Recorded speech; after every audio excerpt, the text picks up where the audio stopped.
నిలబెట్టుకురా లేదు. ఇప్పటి వరకు ప్రధానమంత్రికి లేఖ రాసిండు ఎవరు? రేవంత్ రెడ్డి గారు. ఏమైంది సార్?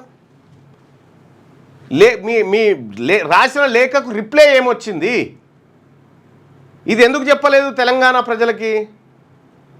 42% రిజర్వేషన్ కోసం అఖిల పక్షాన్ని ఢిల్లీకి తీసుకుపోతా అని ఇక్కడ బిల్లు పాస్ కాగానే ఓ లేఖ లీక్ చేసినావు. ఆ మండల్లో పాస్ కాకముందుకే మళ్ళీ అది ఇక్కడ పాస్ అయిపోయింది, ఇనానిమస్గా పాస్ అయిపోయింది అని చెప్పినావు.